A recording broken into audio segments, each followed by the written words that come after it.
I'm really glad to have an opportunity to address Christian friends from Cambodia. បាទខ្ញុំមានចិត្តរីករាយដែលថ្ងៃនេះខ្ញុំមានឱកាសដើម្បីនឹងចែកចាយនៅទីបន្ទាល់ខ្លះដល់បងប្អូនកម្ពុជា This is my second visit to Cambodia, នេះជាលើកទី2ហើយដែលខ្ញុំបានមកទស្សនកិច្ចនៅស្រុកខ្មែរ but this one is special because recently my book on family life was released. បាទប៉ុន្តែលើកនេះគឺខុសពីលើកមុនដោយសារសភៅដែលខ្ញុំបាននិពន្ធអំពីជីវិតគ្រួសារគ្រីស្ទបរិស័ទបានបោះពុម្ពផ្សាយរួចហើយ I was asked to share some words of testimony for me, my journey as a writer. បាទខ្ញុំបានទទួលនៅការสนองពរឲ្យខ្ញុំធ្វើការចែកចាយនៅទីបន្ទាល់បាទខ្លះអំពីការដំណើរជីវិតរបស់ខ្ញុំជាអ្នកនិពន្ធសភៅ I come from a Christian family. I grew up in a Christian family. បាទខ្ញុំបានចំណានវ័យធំឡើងនៅក្នុងគ្រួសារគ្រីស្ទបរិស័ទ But my mother and grandmother were converts to Christianity. ប៉ុន្តែម្ដាយរបស់ខ្ញុំនិងជីដូនរបស់ខ្ញុំបាទបានទទួលជឿព្រះ And from the time we were children, my mother, as a youth, she was a Buddhist. បាទកាលនៅពីក្មេងម្ដាយរបស់ខ្ញុំគាត់គឺជាអ្នកកាន់ព្រះពុទ្ធសាសនា But from the time we were children, she taught us the Bible. បាទប៉ុន្តែពេលកាលពួកខ្ញុំនៅក្មេងបាទម្ដាយរបស់ខ្ញុំបានបង្រៀនព្រះគម្ពីរដល់ពួកខ្ញុំ So I grew up knowing the Bible. បាទចឹងហើយខ្ញុំក៏បានចំណានវ័យធំឡើងហើយក៏បានរៀនសូត្រព្រះគម្ពីរ But I knew very much that I was not really walking with God. បាទប៉ុន្តែខ្ញុំក៏ដឹងផងដែរថាខ្ញុំបានដើរជាមួយនឹងព្រះប៉ុន្តែมันមានភាពច្បាស់លាស់ I used to often tell my mother, I don't have any peace in my life. ខ្ញុំច្រើនតែនិយាយប្រាប់តែម្ដាយរបស់ខ្ញុំថាខ្ញុំមិនមានសន្តិភាពនៅក្នុងចិត្តខ្ញុំទេ I used to get very angry. ពួកខ្ញុំកែវឆាវ I still remember we had a very godly pastor. ខ្ញុំចាំថាខ្ញុំធ្លាប់មានគ្រូគម្ពីរម្នាក់ក៏ជាអ្នកដែលគ្រប់កប់ខ្លាចព្រះណាស់ This was when I was about 13 or 14 years old. បាទកាលនោះខ្ញុំប្រហែលជាអាយុ13 14ឆ្នាំទេ And I was very angry with my brother. I was scolding him. ខ្ញុំក៏ធ្លាប់ខឹងនឹងប្អូនប្រុសខ្ញុំក៏ធ្លាប់ជេរគាត់ដែរ And while that was happening, my pastor walked into the house. បាទហើយពេលហ្នឹងខ្ញុំពុំតែខឹងពុំមានជេរហ្នឹងឯងគ្រូគម្ពីរតាមពេលដែលគាត់ដើរចូលក្នុងផ្ទះខ្ញុំ And as I saw my pastor, my face was transformed. ពេលខ្ញុំក៏នឹកឃើញគ្រូគម្ពីរដើរចូលមកទឹកមុខខ្ញុំក៏បានផ្លាស់ប្ដូរដែរ In place of my angry frown, I had a saintly smile. ទឹកមុខដែលកំពុងតែខឹងនោះក៏បានផ្លាស់ប្ដូរទៅជាទឹកមុខញញឹម So I knew this was not real. It was around this time one day I was trying to pray in the night. ព្រោះថាកាលហ្នឹងខ្ញុំបាក់អធិដ្ឋានកាលពេលយប់ដែរ And I couldn't pray. I felt God was far away from me. ខ្ញុំអធិដ្ឋានកាលសោះមានអារម្មណ៍ថាព្រះអង្គដូចជានៅឆ្ងាយពីខ្ញុំ So my mother was asleep. I went to her room and woke her up. បាទពេលម្ដាយខ្ញុំគាត់កំពុងតែសម្រាននោះខ្ញុំក៏បានចូលទៅក្នុងបន្ទប់គាត់ហើយក៏ដាស់គាត់ក្រោកឡើង And I told her I can't pray. ហើយបានប្រាប់គាត់ថាខ្ញុំអធិដ្ឋានកាលទេ God isn't there. ខ្ញុំមានអារម្មណ៍ថាព្រះអង្គដូចអគង់នៅក្បែរខ្ញុំសោះ So my mother said, son, it's because we have sin that separates us from God. ខ្ញុំម្ដាយខ្ញុំក៏បានបញ្យល់ខ្ញុំថាដោយសារយើងមានពើបាបក៏បានធ្វើយើងដាច់ចេញពីព្រះអង្គ And she explained the gospel to me. ម្ដាយខ្ញុំក៏បានចែកចាយអំពីដំណឹងល្អដល់ខ្ញុំយល់ And that day I asked God to forgive me of my sin. ហើយនឹងខ្ញុំក៏បានអធិដ្ឋានទូលសូមឲ្យព្រះអង្គអត់ទោសបាបឲ្យខ្ញុំ That day I experienced peace. បាទនៅថ្ងៃនោះខ្ញុំក៏បានដកពិសោធន៍ជាមួយនឹងសន្តិភាពនៅក្នុងចិត្ត But I was a very shy person. I never opened my mouth in public. ប៉ុន្តែខ្ញុំគឺជាមនុស្សដែលមានការអៀនខ្មាស់ច្រើនហើយខ្ញុំក៏មិនងាយបាទក៏មិនសូវមាត់កច្រើនដែរនៅកន្លែងទីសាធារណៈ So I firmly believe that I'm not useful for anything. អញ្ចឹងខ្ញុំក៏ជឿក្នុងចិត្តថាខ្ញុំដូចជាអត់មានប្រយោជន៍សម្រាប់អីតសោះ So I used to get very depressed by the fact that I'm hopeless. I don't have anything that I'm good at. ខ្ញុំក៏ធ្លាប់មានការតេកចិត្តដោយសារខ្ញុំគិតថាខ្ញុំជាមនុស្សគ្មានប្រយោជន៍អីតសោះ Around this time, I began to feel that I'm called to the ministry. គឺនៅក្នុងពេលនោះឯងដែលខ្ញុំបានទទួលការត្រាស់ហៅឲ្យធ្វើការបម្រើព្រះអង្គ And that maybe I'm going to be a preacher. បាទហើយប្រហែលជាព្រះអង្គត្រាស់ហៅខ្ញុំឲ្យធ្វើជាគ្រូអធិបាយ But I didn't tell anyone because I thought this man who doesn't open his mouth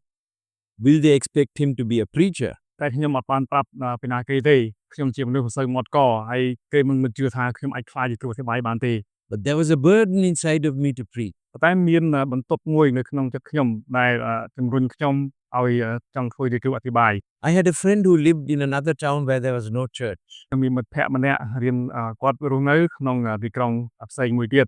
So I decided to write him a sermon every week. ខ្ញុំ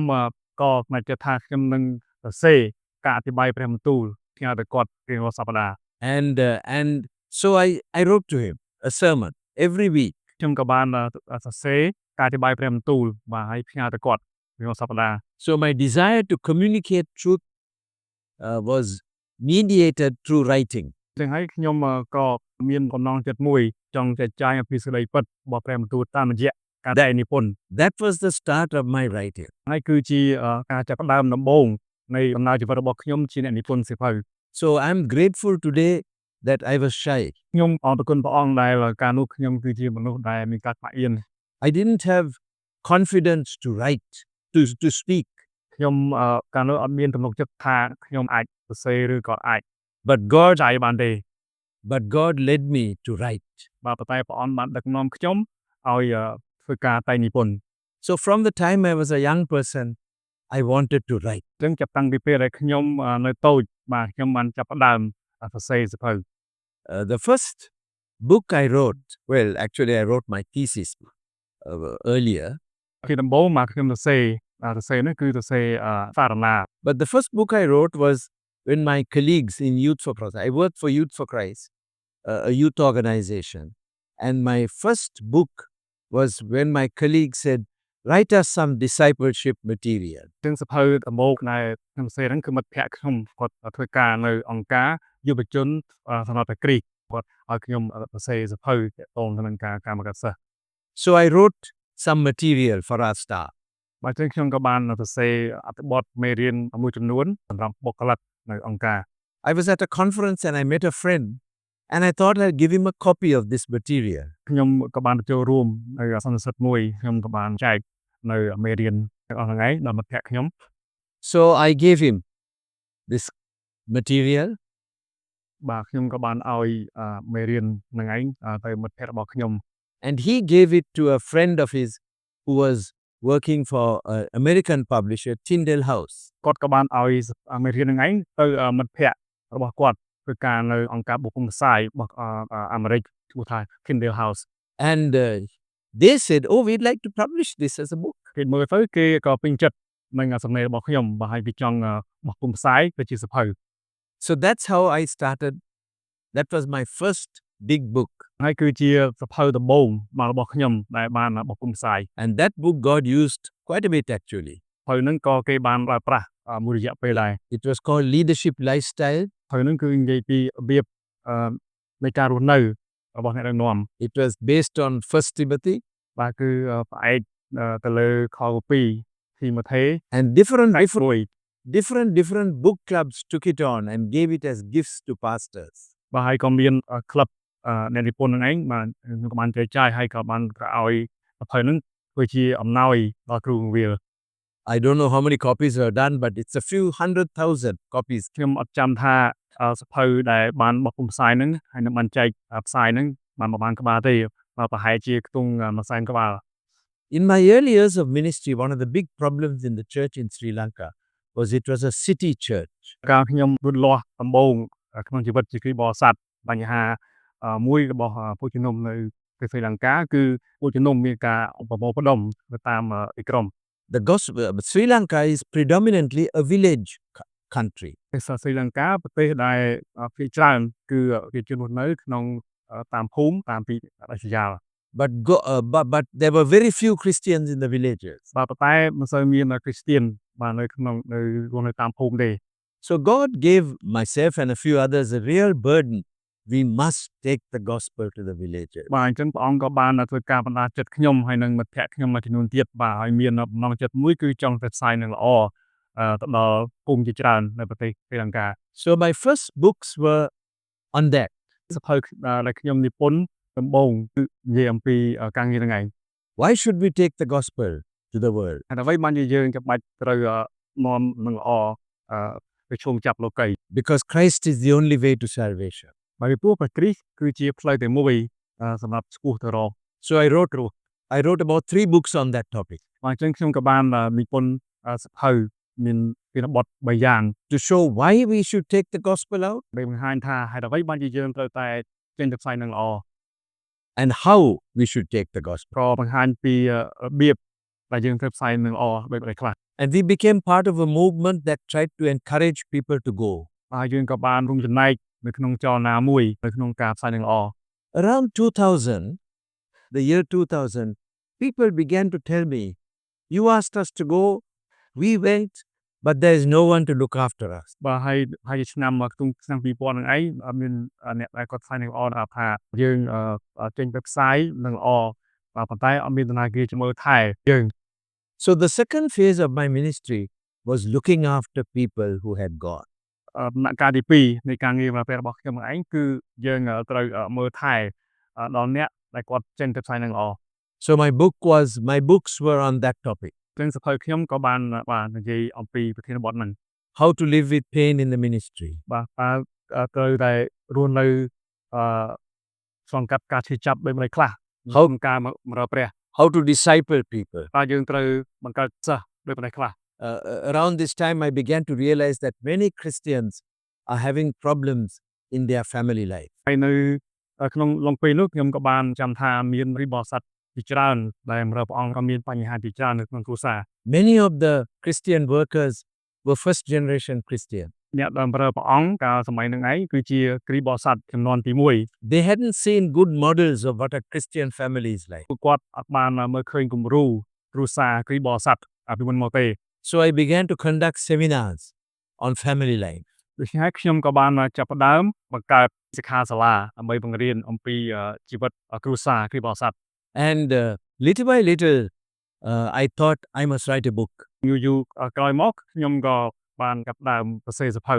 I realized that this was a very serious problem. ហើយខ្ញុំដឹងថានេះគឺជាបញ្ហាធំមួយ And it's one book that I wrote with a strong sense of urgency. បាទអញ្ចឹងខ្ញុំចង់និពន្ធសភៅមួយក្បាលដែលនិយាយអំពីបញ្ហាហ្នឹងគឺក្នុងលក្ខណៈបន្ទាន់យ៉ាងខ្លាំង That's how the family life of a Christian leader was born. នេះគឺជារបៀបដែលសភៅអំពីជីវិតគ្រួសាររបស់អ្នកក្នុងគ្រីបោស័តបានចាប់ផ្ដើមមានឡើង And I'm very glad that it's now published in the in the Khmer language. ខ្ញុំមានចិត្តសប្បាយរីករាយខ្លាំងមែនទែនតែបានទទួលដំណឹងថាសភៅនេះបានបង្ហាញភាសាជាភាសាខ្មែរ So all my books have come out like that. បាទអញ្ចឹងគឺសភៅរបស់ខ្ញុំទាំងអស់គឺសុទ្ធតែមានដំណើររឿងរបៀបនេះឯង I see that there's a need in Sri Lanka, ពីដំបូងគឺខ្ញុំមើលឃើញរយការរបស់ពួកជំនុំនៅស្រីលង្កា and I start taking seminars on that topic. ខ្ញុំក៏ចាប់ផ្ដើមឃើញបញ្ហាហ្នឹងហើយខ្ញុំក៏បង្កើតសិក្ខាសាលាដើម្បីបង្រៀនអំពីបញ្ហាហ្នឹង And that develops into a book. ហើយការហ្នឹងក៏បានមានការផ្លាស់ប្ដូរទៅជាការនិពន្ធសភៅ So I have most of my books are first published in USA. ហើយខ្ញុំភាគច្រើនគឺបោះពុម្ពផ្សាយនៅសហរដ្ឋអាមេរិក And the reason for that is that the publishers in USA have good contacts with publishers in other parts of the world. ហើយមូលហេតុដោយសារតែក្រុមហ៊ុនបោះពុម្ពផ្សាយពីបរិស័ទនៅអាមេរិកមានទំនាក់ទំនងជាមួយនឹងក្រុមហ៊ុនបោះពុម្ពផ្សាយផ្សេងទៀតនៅទូទាំងពិភពលោក So that's how the Cambodian Christians found out about my book. តាមរយៈការអ្នកក្នុងនេះឯងបានធ្វើឲ្យពួកជំនុំនៅស្រុកខ្មែរបានស្គាល់សភៅរបស់ខ្ញុំដែរ So now my books are in 24 different languages. សប្តាហ៍ថ្ងៃសភៅរបស់ខ្ញុំគឺបានបោះពុម្ពផ្សាយជា24ភាសាហើយ So as I look back, I'm grateful to God for my weakness. អញ្ចឹងពេលដែលខ្ញុំកន្លែងមកក្រោយវិញគឺខ្ញុំអរគុណព្រះអង្គណាស់ដែលព្រះអង្គបានប្រើប្រាស់ចំណុចខ្សោយរបស់ខ្ញុំ I was shy and didn't want to talk. ខ្ញុំជាមនុស្សដែលមានការអៀនខ្មាស់ច្រើនអត់សូវមកក So God pushed me into putting my thoughts into writing. អញ្ចឹងគឺព្រះអង្គបានជំរុញខ្ញុំហើយឲ្យខ្ញុំប្រើប្រាស់អ្វីដែលព្រះអង្គដាក់ក្នុងទំនួលខ្ញុំឲ្យខ្ញុំសរសេរជាសភៅ And that made me a writer. ព្រះអង្គបានផ្លាស់ប្រែខ្ញុំឲ្យក្លាយជាអ្នកនិពន្ធ So maybe I'd like to encourage anyone here who's struggling with a weakness. បើចឹងហើយខ្ញុំចង់លើកទឹកចិត្តបងប្អូនដែលមានបញ្ហាតាក់ទងទៅនឹងពីខ្សោយ Paul says that our weakness can be transformed into our strength. ហើយវគ្គពោលគឺបានបង្រៀនយើងថាព្រះអង្គអាចប្រើប្រាស់ភាពខ្សោយរបស់យើងឲ្យក្លាយទៅជាភាពខ្លាំងវិញ When God's grace is is applied to it. គឺពេលណាដែលគុណរបស់ព្រះធ្វើការกับផ្លាស់ប្ដូរនេះកើតមានឡើង Thank you very much for this opportunity to share my heart with you. អញ្ចឹងខ្ញុំអរគុណខ្លាំងណាស់សម្រាប់ឱកាសពេលនេះដើម្បីខ្ញុំចែកចាយពីបន្តចេញពីក្នុងចិត្តរបស់ខ្ញុំ